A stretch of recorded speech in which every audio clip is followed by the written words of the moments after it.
não tinha aparência nem formosura. Olhámo-lo, mas nenhuma beleza havia que nos agradasse. Era desprezado e o mais rejeitado entre os homens, homem de dores e que sabe o que é padecer.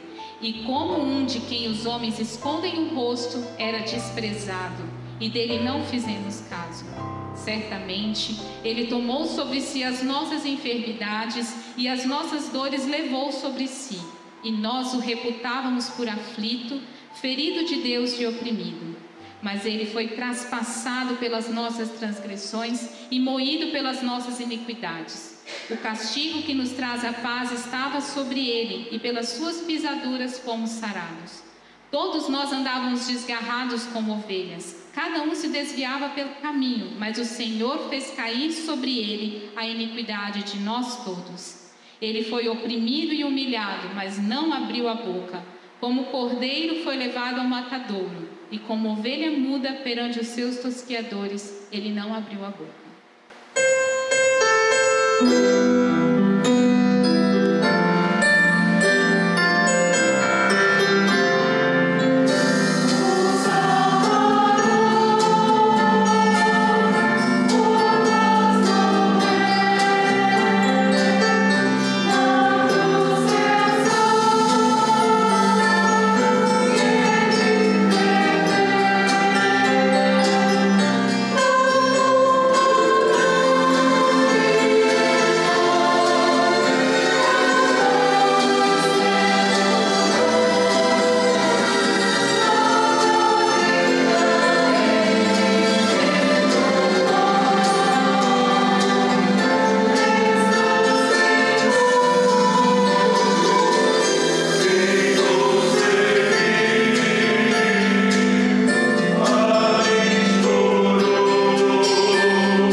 Que a graça e a paz do Senhor Jesus esteja sobre você e sobre toda a sua casa.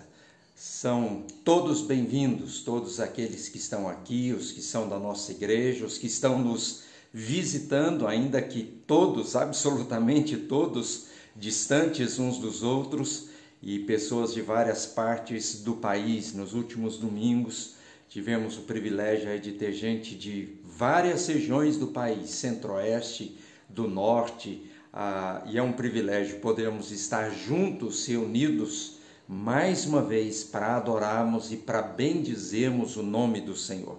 Uma das coisas mais importantes que nós fazemos no momento do nosso culto é interceder e clamar em favor do nosso país. Eu gostaria de ler um texto aqui que está no livro do profeta Zacarias, capítulo 8.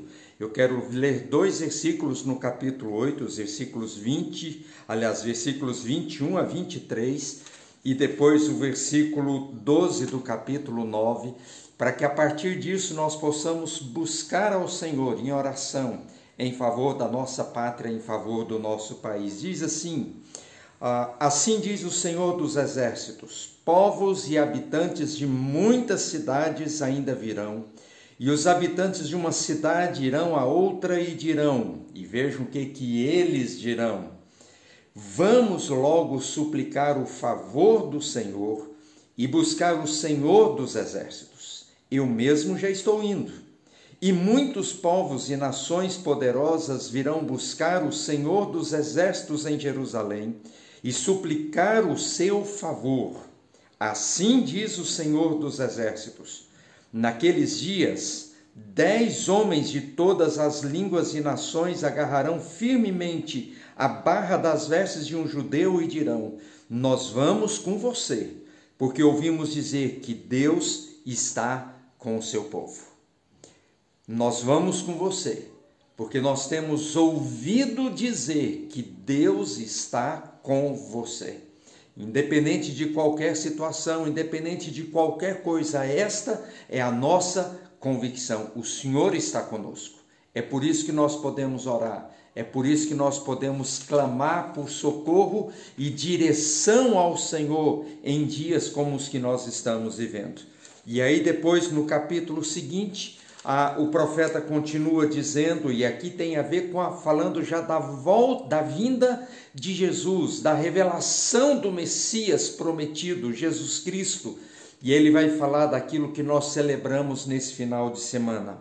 Quanto a você, por causa do sangue da minha aliança, libertarei os seus prisioneiros de um poço sem água. Voltem à sua fortaleza, ó prisioneiros da esperança, pois hoje mesmo anuncio que restaurarei tudo em dobro para vocês. O Senhor diz que abençoará o seu povo por causa de uma coisa, por causa da aliança de sangue feita por ele com o seu próprio povo.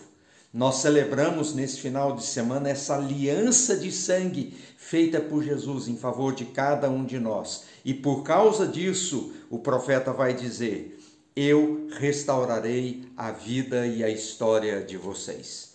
Nós estamos vivendo tempos difíceis no nosso país. Talvez você esteja vivendo dias difíceis e complicados, dias de muito medo, medo em relação à sua saúde, medo em relação à questão financeira, medo por causa de algum parente com algum problema de saúde, a questão aí do Covid, tantas incertezas que nós temos vivido. Mas o profeta vai dizer: nós vamos com você porque ouvimos dizer que Deus está com o seu povo. Não se esqueça disso. Deus está com o seu povo. Deus está com você. Deus está comigo. Deus está conosco. E aí, qual é a promessa que nós temos de que Deus vai nos abençoar e que Deus vai cuidar de nós? Ele diz: é por causa do sangue da minha aliança com você. É por causa daquilo que Cristo Jesus fez em favor da sua vida, é que nós podemos buscar ao Senhor e juntos clamarmos para que Deus nos abençoe e que Deus nos sustente.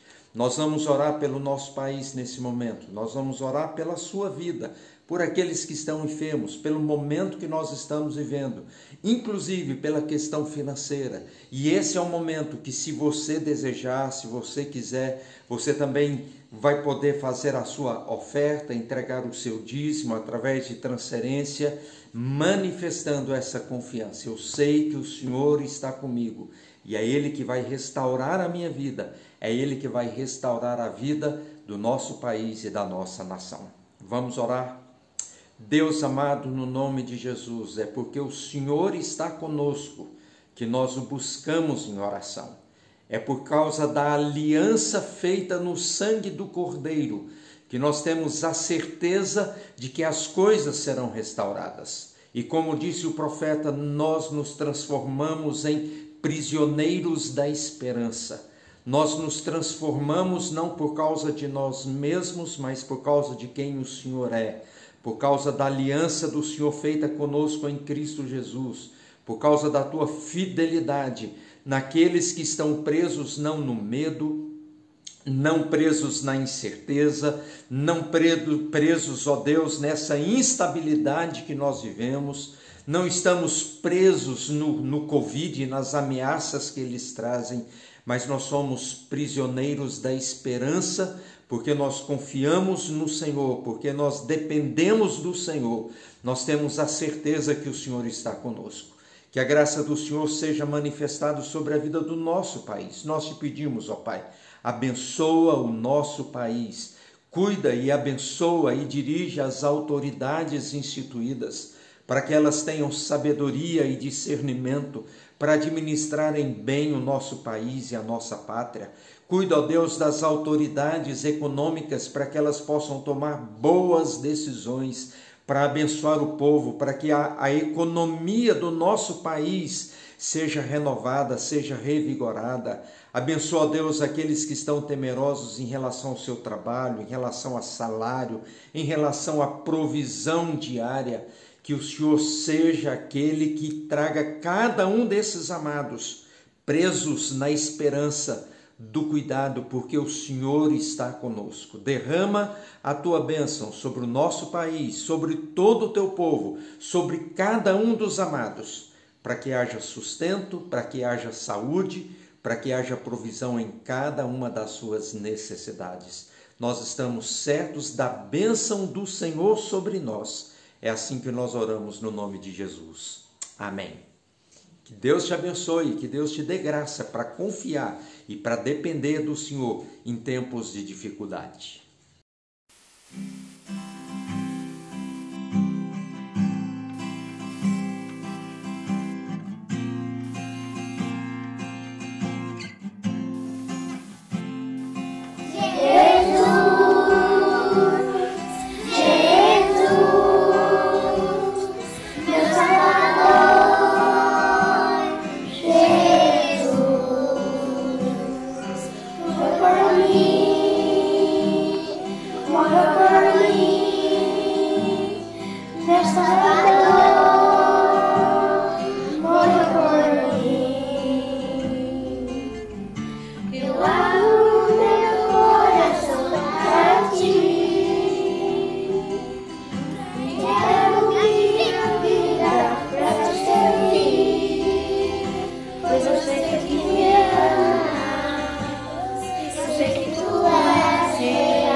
Criança, faz-me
Acabou.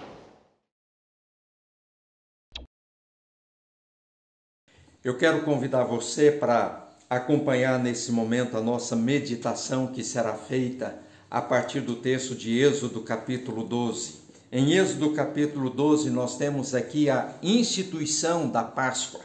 A Páscoa que é uma festa judaica, mas que é para nós extremamente importante e relevante, porque ela é para nós, a Páscoa, uma história e uma continuidade, e uma base, um fundamento para que retrata a vinda de Jesus e o que Jesus faria por cada um de nós. A Páscoa aponta para a vinda de Jesus, ainda que na história do povo judeu seja aquele momento de festa e de celebração, preparando o povo para sair do Egito. A verdadeira Páscoa é a Páscoa que nós celebramos, porque ela aponta para Jesus e, usando as palavras de João Batista, o Cordeiro de Deus que tira o pecado do mundo. Portanto, antes de qualquer outra coisa, Jesus é a nossa Páscoa, Jesus é o nosso Cordeiro Pascal. Mas se os irmãos olharem aí para o texto de Êxodo capítulo 12, os irmãos vão ver que até o versículo 20, Moisés está instruindo o povo. Moisés está falando a respeito de como eles deveriam celebrar a Páscoa, aquele último momento antes da saída do povo de Deus, da nação de Israel do Egito, depois de mais de 400 anos servindo, escravos ali, em que eles cresceram, mas agora eles estão cativos num profundo sofrimento e eles clamam a Deus por libertação. E nós poderíamos dizer que da mesma forma, não numa escravidão como a deles, mas nós também vivemos dias difíceis em que nós clamamos a Deus por libertação, por socorro, por solução, por alternativas, e nós buscamos ao Senhor nessa celebração. A Páscoa é uma refeição familiar, as famílias se reuniam. Era necessário, conforme nós vemos no versículo 6, se você olhar aí o versículo 6, matava-se um cordeiro sem defeito, um cordeiro escolhido entre os melhores, e a família então se reunia para comer aquele cordeiro, e aquele cordeiro deveria ser consumido numa refeição, e se a família fosse pequena, então deveriam convidar outras pessoas para fazer parte daquela festa, para que não houvesse desperdício, que fosse uma celebração comunitária, não só familiar, mas com aqueles que estavam ali. Versículo 7, Moisés vai instruir o povo dizendo que quando o cordeiro for morto, então o sangue do cordeiro, parte do sangue, deveria ser usado para marcar os umbrais das portas, os portais, para que fosse um sinal de que Deus deveria passar por aquela casa, sobre a casa, para que não houvesse naquela casa morte ou maldição. Além disso, versículo 8, eles deveriam assar a carne do cordeiro e deviam ter juntos com o cordeiro assado, a carne assada, ervas amargas, que lembrariam os dias e os anos amargos e difíceis que eles passaram ali no Egito, e também o pão asmo, pão sem fermento. Por que pão sem fermento? Porque o fermento naquele tempo ele precisava de tempo para fermentar, para criar o efeito que o fermento produz de fazer com que as coisas cresçam. Ele diz, vai ser uma refeição tomada com emergência, com pressa. Não dá tempo de fermentar o pão e vocês vão comer o pão sem fermento. Lembrar que vocês estão preparados ou se preparando para viajarem, para saírem. Então, Moisés vai orientando o povo. Versículo 11 diz aqui, estejam prontos para sair. Prontos para sair. A Páscoa É uma celebração que nos traz a lembrança de que nós precisamos estar prontos para alguma coisa. Se naquele dia, naquele tempo com Moisés, o povo deveria estar pronto para sair do Egito, hoje nós celebramos a Páscoa de Jesus, prontos para recebermos Jesus, prontos para nos encontrarmos com Jesus, prontos para um encontro, prontos para um evento novo que venha a acontecer. Por isso o pão sem fermento aqui tem essa simbolização da emergência, da urgência. Comam apressadamente a Páscoa do Senhor, prontos para saírem, ou então prontos para receberem e acolherem a Jesus Cristo. Versículo 12 e 13, Moisés vai dizer para o povo, dizendo: eu vou passar pelo Egito e eu vou matar todo o primogênito egípcio, para que eles tenham plena consciência de quem eu sou, de que não há nenhuma outra divindade, não há nenhum outro Deus que possa ser solução para a vida deles. E eu vou poupar vocês, todos aqueles que tiverem os umbrais das suas portas marcadas com o sangue do Cordeiro. Versículo 13. O sangue nas portas será um sinal que indicará que vocês, onde vocês estão. E quando eu vir o sangue, diz o Senhor, eu vou passar adiante e a praga não os atingirá. A praga não alcançará o povo marcado por esse sinal da aliança, o sinal da aliança feita no sangue do Cordeiro. Essa é a nossa segurança, a nossa casa e a nossa vida, marcada por esse sinal, esse memorial de uma aliança que é maior do que qualquer outra coisa. Versículo 14, esse dia será um memorial para vocês. Será um memorial, um sinal e um memorial. Um sinal de uma celebração sacramental que evidencia e demonstra a presença de Deus no nosso meio.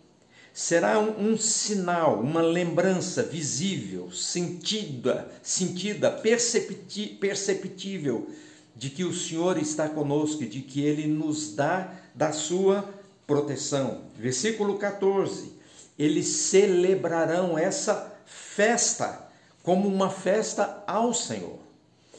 Uma coisa muito importante quando nós participamos desse momento é termos a convicção de que esta é uma celebração como uma festa ao Senhor.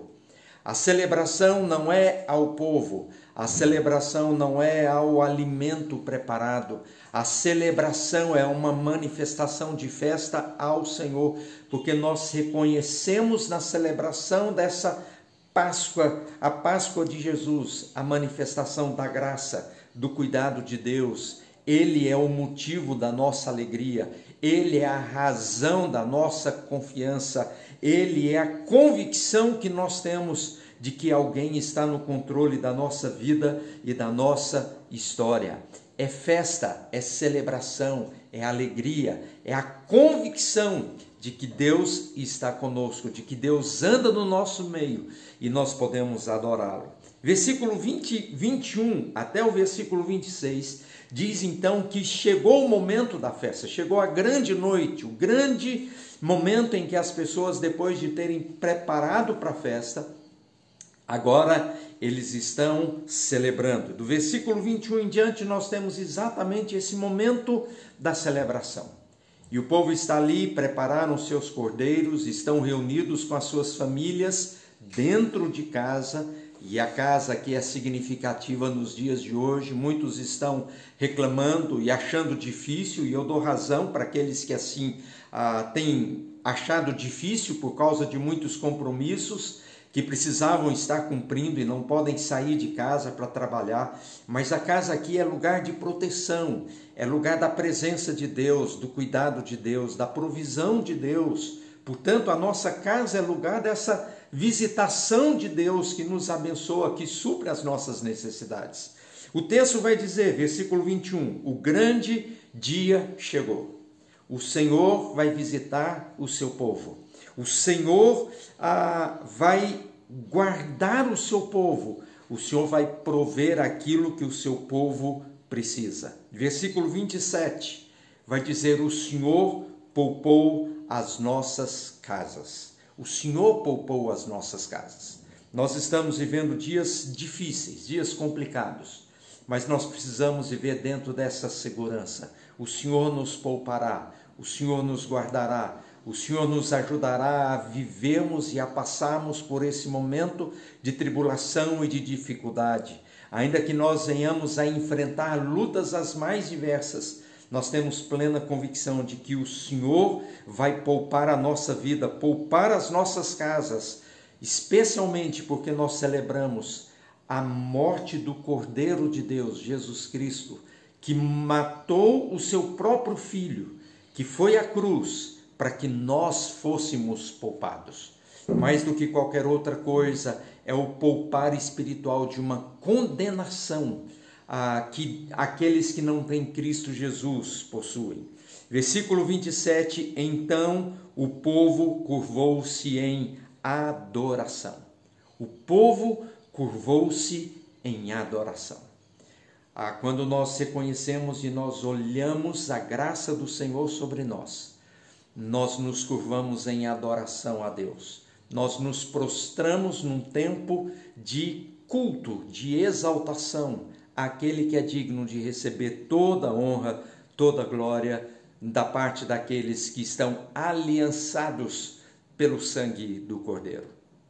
Olhando para esse texto, algumas lições que eu gostaria de deixar aqui para que nós pudéssemos nos lembrar de algumas coisas importantes nos dias de hoje. Em primeiro lugar, nenhuma praga ou distância ou dificuldade nos fará esquecer a realidade da Páscoa dos judeus, no que diz respeito ao livramento, no que diz respeito à solução de Deus para um povo, mas principalmente, absolutamente nada nos fará esquecer do que Cristo Jesus fez por cada um de nós.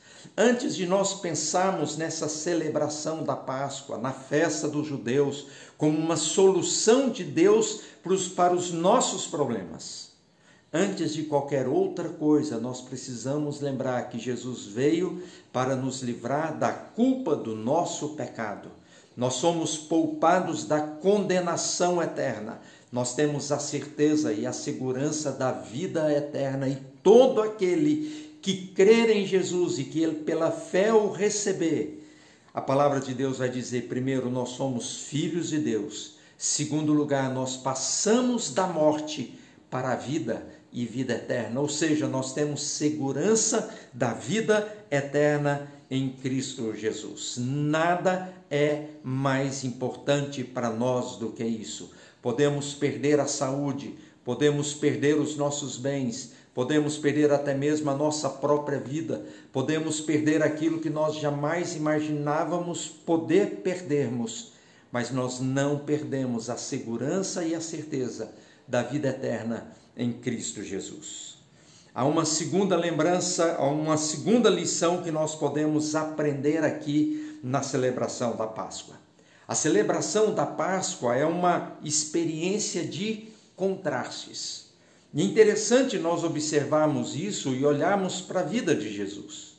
Interessante que durante a última semana de Jesus, nós temos momentos diferentes na experiência de Jesus. No domingo anterior, Jesus entra em Jerusalém sendo exaltado como o rei dos judeus, a esperança do povo. Mas de repente, na quinta-feira, o povo já pede que ele seja crucificado. Jesus, então, ele é morto no Calvário na sexta-feira e a tristeza se abate, a escuridão. Mas de repente as coisas mudam. No domingo de manhã, a ressurreição.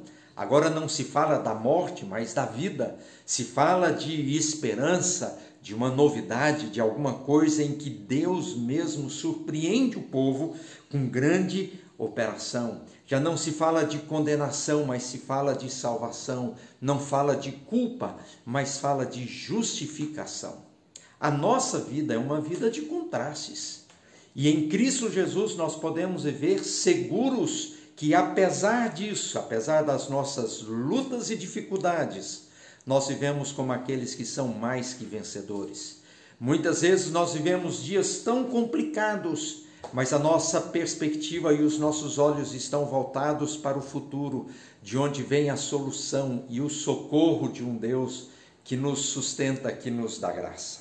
Mas mais do que isso, nós precisamos manter os nossos olhos naquilo que é definitivo, ao invés de olharmos ou prendermos ou tirarmos a paz do nosso coração naquilo que é temporário. Nós estamos lamentando, ou muitos estão lamentando, por exemplo, a questão de terem que ficar em casa, a questão do distanciamento social.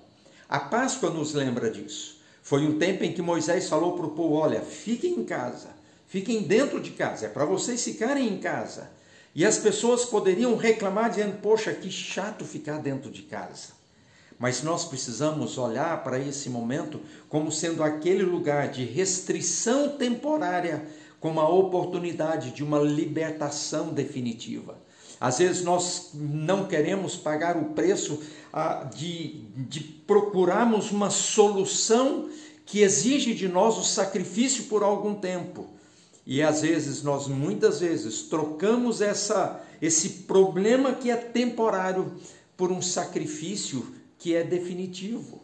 Precisamos ter convicção disso, de que os nossos olhos precisam estar voltados para aquilo que é definitivo, para aquilo que é de longa duração, para aquilo que é feito ou que se espera a longo prazo, ao invés de lamentarmos por aquilo que é momentâneo, por aquilo que é temporário, por aquilo que pode produzir em nós a insatisfação e a tristeza.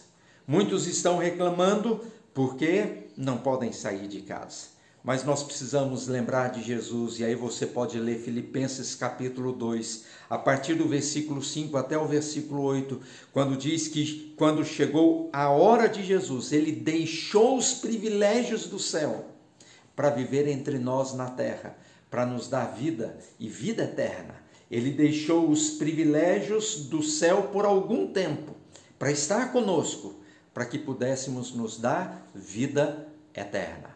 E assim também nós devemos agir, tanto na perspectiva da nossa saúde do momento, mas também nessa perspectiva daquilo que é eterno. Nós pagamos um preço de vivermos por algum tempo com lutas e dificuldades, mas vivemos na perspectiva do que é eterno, daquilo que vai produzir eterno peso de glória. Há uma outra lição que é extremamente importante, é que devemos estar focados no Evangelho e nas bênçãos do Evangelho e não nos problemas secundários. Muitos têm procurado o Evangelho apenas como uma solução de problemas pessoais ou problemas da nossa própria nação. O povo evangélico tem sido desafiado a orar e a jejuar em favor da nação, em favor do nosso país, e devemos fazer isso mesmo. Muitos têm questionado, dizendo, mas do que adianta orar e jejuar se os problemas de saúde no país não diminuem? Pelo contrário, nós estamos no momento em que os casos de Covid aumentam e multiplicam mais e mais. Nós precisamos lembrar, queridos, de que os nossos olhos precisam estar voltados para o centro, para a essência do Evangelho. E quando nós olhamos para a essência do Evangelho, nós lembramos das palavras de Paulo lá em 1 Coríntios capítulo 15, versículo 3 e 4, que Cristo morreu pelos nossos pecados, foi sepultado, mas ressuscitou ao terceiro dia. Esse é o grande foco do Evangelho e nós não podemos nos esquecer disso. Deus nos promete grandes bênçãos. Deus promete nos ajudar no meio das nossas tribulações e no meio das nossas dificuldades.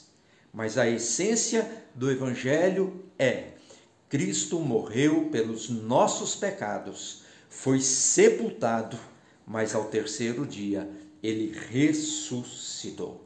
Essa é a grande mensagem do Evangelho.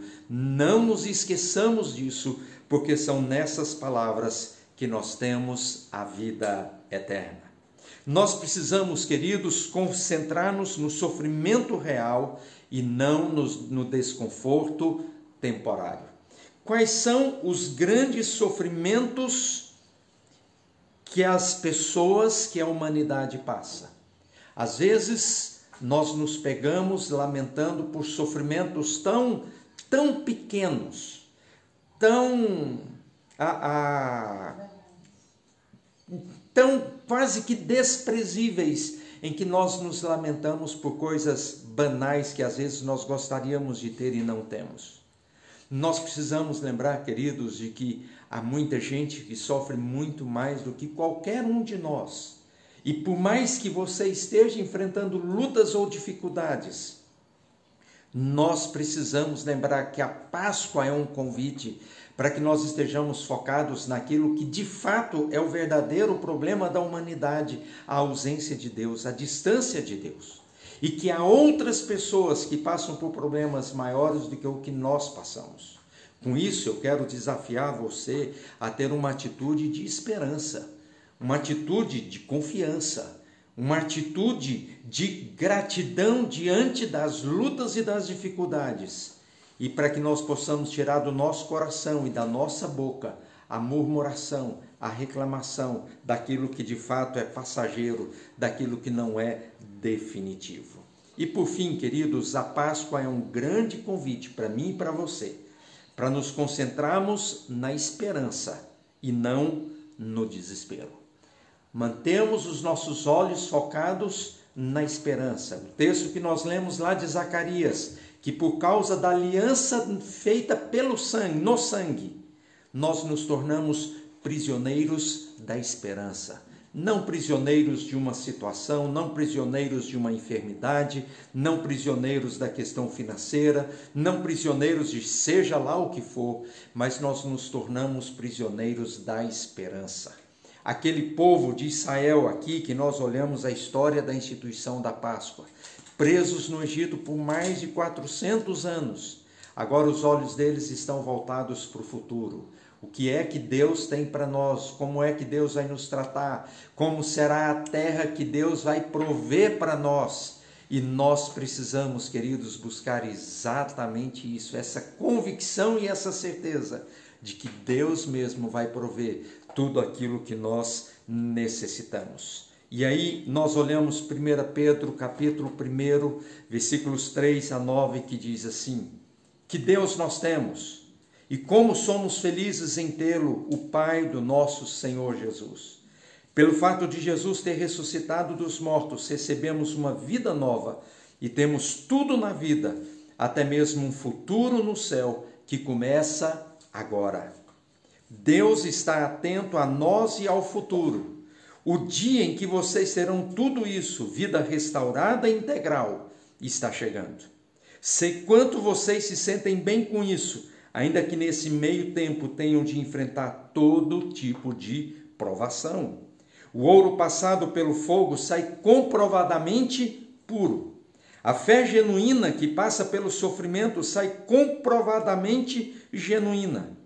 Quando Jesus consumar tudo, será a fé que vocês têm, não o ouro que Deus vai apresentar como prova da vitória dele. Vocês nunca o viram, mas mesmo assim o amam. Vocês ainda não o veem, mesmo assim confiam nele, rindo e cantando, e continuam crendo. Por isso vão conseguir o que querem, a salvação plena das suas almas. Nós somos prisioneiros da esperança, ainda que no momento passemos por provações temporárias, mas o nosso coração está focado, os nossos olhos estão focados em Cristo Jesus, Senhor e esperança da nossa vida. Nós somos gratos por tudo que nós recebemos, por tudo que nós vemos, por quantas coisas têm acontecido, mas acima de tudo, nós somos gratos pela obra salvadora de Cristo Jesus, realizada na cruz do Calvário, e no terceiro dia Jesus ressuscitou, está vivo, e agora o nosso coração coloca toda a nossa confiança e a nossa segurança nele mesmo. É assim que nós devemos viver e sermos então prisioneiros da esperança.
momento nós vamos participar da mesa do Senhor. Eu quero lembrar as palavras do apóstolo Paulo, lá em 1 Coríntios, capítulo 11, quando ele vai dizer o seguinte: pois recebi do Senhor o que também lhes entreguei, que o Senhor Jesus, na noite em que foi traído, tomou o pão e, tendo dado graças, partiu e disse: isto é o meu corpo que é dado em favor de vocês, façam isso em memória de mim. Da mesma forma, depois da ceia, ele tomou o cálice e disse: esse cálice é a nova aliança no meu sangue. Façam isso sempre que o beberem em memória de mim. Porque sempre que comerem desse pão e beberem desse cálice, vocês anunciam a morte do Senhor até que ele venha. O apóstolo Paulo nos dá instruções claras a respeito de como nós devemos participar da mesa do Senhor e do seu significado. Depois ele ainda vai dizer que nós precisamos fazer um exame pessoal para assim podermos comer e beber da mesa do Senhor. Eu queria convidar todos aqueles que já reconheceram e já receberam a Jesus como Senhor e Salvador das suas vidas, têm plena consciência da obra redentora e exclusiva de Jesus feita na cruz do Calvário, do valor da sua ressurreição, que já foram selados pelo Espírito Santo da promessa e que sabem que não há absolutamente nenhum outro meio de salvação a não ser Jesus Cristo, e que já confessaram a sua fé evangélica em Cristo Jesus, para que juntos nós comamos e bebamos do pão.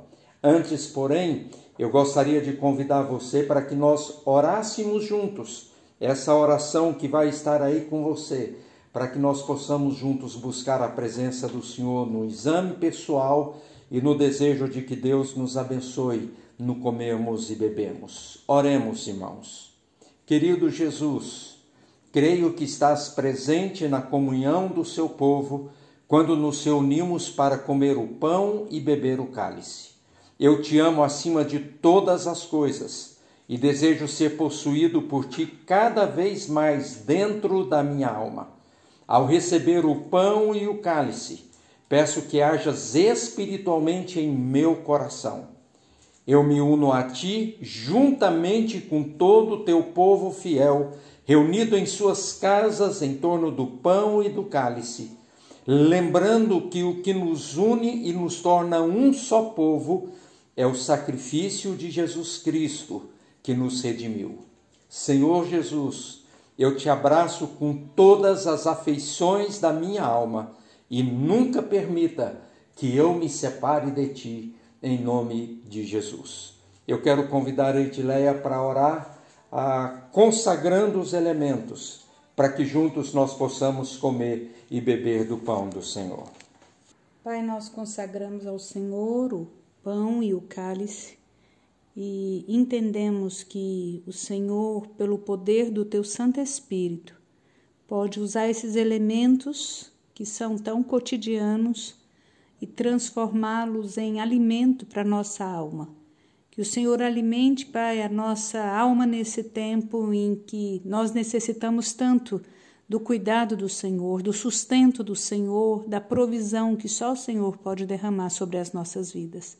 Faça isso em nome de Jesus. Amém. Certamente você já preparou aí o pão e o cálice para que vocês possam participar.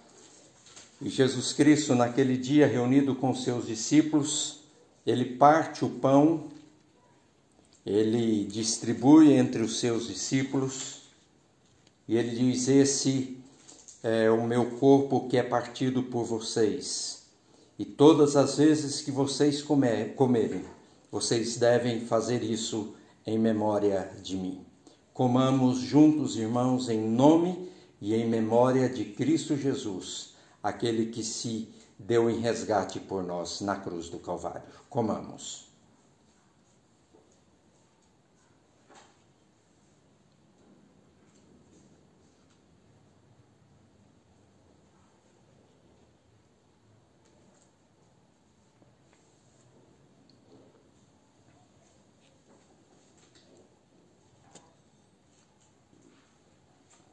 O texto diz que da mesma forma como Jesus comeu o pão e partiu o pão entre os discípulos, Jesus então distribui o cálice entre os mesmos.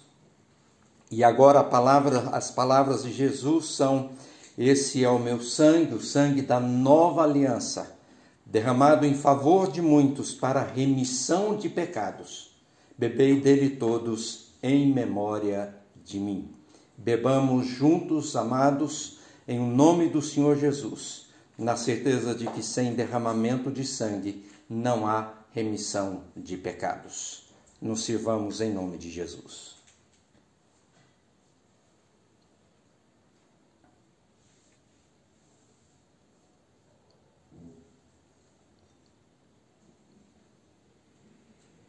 Eu quero convidar você para que você possa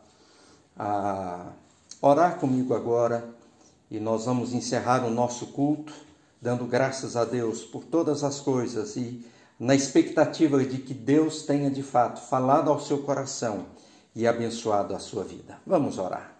Deus eterno, no nome de Jesus, nós somos gratos pela oportunidade e pelo privilégio que temos de nos reunirmos como igreja em vários lugares, não só aqui em Botucatu, mas em vários lugares do nosso país.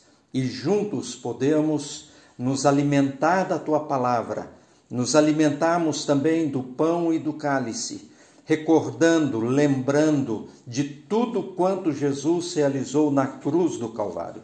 Te damos graças, ó Deus, por Jesus Cristo, que é Cordeiro nosso, que tirou o nosso pecado.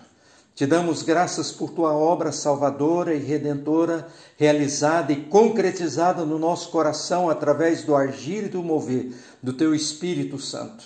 E agora, ó Deus, nós nos oferecemos ao Senhor, para que nós possamos fazer com que a verdadeira Páscoa, a Páscoa de Cristo Jesus, o verdadeiro Cordeiro de Deus, que tira o pecado do mundo, seja uma marca nos nossos corações, seja uma marca na nossa própria vida, na nossa própria história, na história do nosso país. Nós nos consagramos, nós nos dedicamos, nós nos oferecemos ao Senhor, para que através de nós a bênção do Senhor seja derramada sobre muitos outros.